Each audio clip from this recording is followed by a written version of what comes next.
নমস্কার, শ্রী আম্মা ভগবান শরণম। এখন আমরা শ্রী পরমজ্যোতি ভগবতী ভগবানের চমৎকার শুনব। আমি জন্মী কুন্তের রেণুকা বলছি। শ্রী পরমজ্যোতি ভগবতী ভগবানের দীক্ষা দর্শনে যোগদান করে তার গভীর করুণায় আমি ধন্য হয়েছিলাম। এই ঐশ্বরিক সাক্ষাতের আগে আমার অভ্যন্তরীণ জগৎ গভীর বিষণ্ণতায় ভরেছিল। সংকটময় পরিস্থিতি থেকে মুক্তি পাওয়ার জন্য প্রতি মুহূর্তে আমি জীবন শেষ করে দেওয়ার তাগিদ অনুভব করতাম। বাড়ির আপত্তি এবং বাইরের নানান প্রতিকূলতা থাকা সত্ত্বেও আমি শ্রী পরমজ্যোতি ভগবানের কৃপা ও সংকল্পের উপর সম্পূর্ণ নির্ভর করে দর্শনে যোগ দিয়েছিলাম।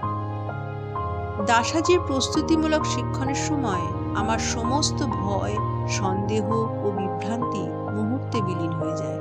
তার পরিবর্তে শান্তি ও আনন্দের অবর্ণনীয় অনুভূতি আসে শ্রী পরমজ্যোতি ভগবতী ভগবানের শক্তিশালী দৈব উপস্থিতি।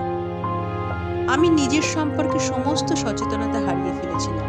এমনকি যে 3টি পবিত্র শব্দ উচ্চারণ করার নির্দেশ দেওয়া হয়েছিল তাও আমি করে উঠতে পারিনি।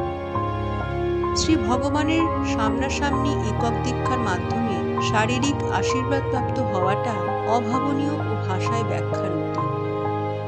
বাড়ি ফিরে আসার পর আমার বাইরের পরিস্থিতি একই ছিল, কিন্তু অন্তর্জগৎ সম্পূর্ণ পরিবর্তিত হয়ে গিয়েছিল। একসময় যে হতাশা আমাকে আচ্ছন্ন করেছিল তা এখন অদৃশ্য হয়ে গিয়েছে। জীবনের কঠিন আহ্বানগুলি আমাকে বিন্দু মাত্র প্রভাবিত না করে এখন অনায়াসে অতিক্রম করে। গভীর রাত পর্যন্ত কাজ করা সত্ত্বেও কোনো ক্লান্তি বোধ হয় না। কেবল সীমাহীন আনন্দ, শক্তি এবং সতেজতা বিরাজ করে। আগে ক্রমাগত পরিকল্পনা করে যাওয়া ও উদ্বেগ নিয়ে বসবাস করতাম।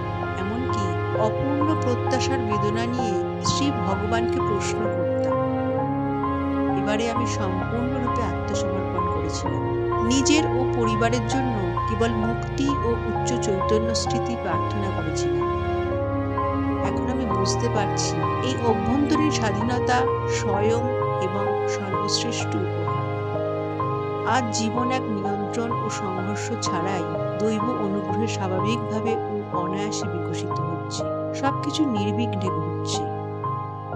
গভীর কৃতজ্ঞতার সাথে আমি শ্রী পরমজ্যোতি ভগবতী ভগবানের পাদপদ্মে আমার আন্তরিক প্রণাম নিবেদন করছি।